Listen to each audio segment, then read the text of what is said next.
সম্প্রতি পশ্চিমবঙ্গ এবং বাংলাদেশের বিভিন্ন স্থান থেকে নিপা ভাইরাসের সংক্রমণের কথা শোনা যাচ্ছে। সরকার থেকে সাধারণ মানুষ সকলেই আতঙ্কে আছে। কারণ একটাই, এই ভাইরাসে মৃত্যুর হার 40 থেকে 75%।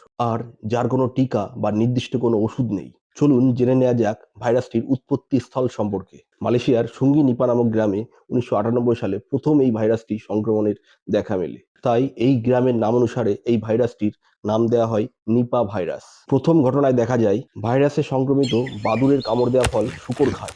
ফলে ভাইরাসটি শূকরের শরীরে প্রবেশ করে। তারপর শূকর থেকে মানুষের শরীরে প্রবেশ করে।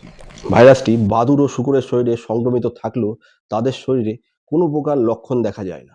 তারা শুধু বাহক হিসেবে কাজ করে। ভাইরাসটি খুবই সংক্রামক। এটি বাদুড়, শূকর ও আক্রান্ত ব্যক্তির লালা, রক্ত, প্রস্রাব ইত্যাদির মাধ্যমে নাক, মুখ, চোখ ও ক্ষতস্থান দিয়ে অন্য ব্যক্তির শরীরে প্রবেশ করে ও সংক্রমণ ঘটায়। প্রথম দিকে কোনো লক্ষণই থাকে না।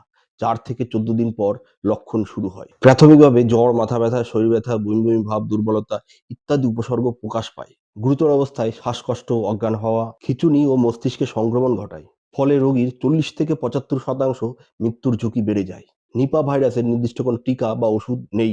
চিকিৎসকেরা রোগীর সাপোর্টিভ কেয়ার করে থাকে এবং রোগীকে আইসোলেশনে রাখা হয়। এই ভাইরাস থেকে নিজেকে সুরক্ষিত রাখার জন্য কাঁচা খেজুরের রস, পশু পাখিতে কামড় দেয়া কোনো ফল এগুলি খাওয়া যাবে না। সংক্রমিত ব্যক্তির সঙ্গে সরাসরি সংস্পর্শ এড়িয়ে চলতে হবে। শরীরে রোগ প্রতিরোধ ক্ষমতা বাড়াতে হবে, যাতে শরীর নিজে থেকে ভাইরাসটিকে প্রতিরোধ করতে পারে।